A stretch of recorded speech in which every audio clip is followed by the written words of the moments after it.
The partnerships between institutions in Arizona are really important.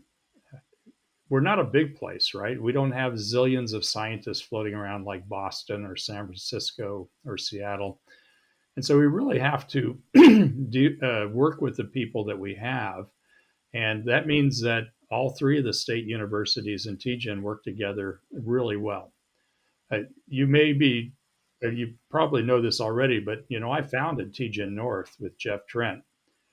In the year 2003, I was being recruited real heavily to move out of the state of Arizona.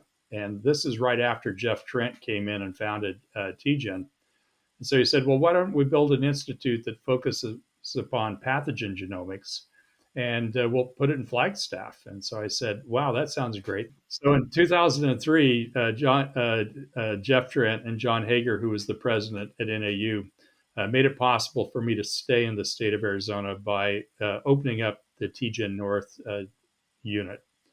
What that did is it gave us cutting edge genomic technology that was totally lacking in the state of Arizona. Prior to that, I'd spent all my time flying to the East Coast or flying to the West Coast where they had the big DNA sequencers that we needed to push our science forward. And we just didn't have them in Arizona. With the emergence of TGen and all of its work on the human genome, we were able to ride on their coattails in the pathogen world and do some really wonderful things. The other two state universities were bound together by a common mission to improve the health and also the education of Arizona citizens, and we've worked with them really well. Josh LeBaire and I at Biodesign have held a number of contracts together. I think I send more money to Biodesign than they send to me, but that's again something we can discuss later. During the pandemic, it was a really good example of how working with TGen and the three state universities was so beneficial.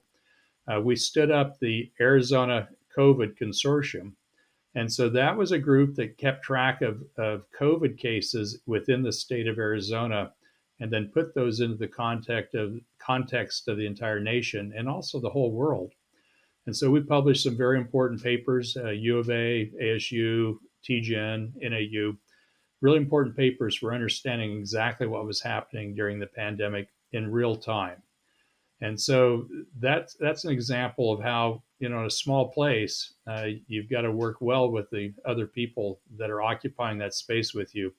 And I think it's been really productive. It allows Arizona science to exceed in ways that wouldn't happen in other places.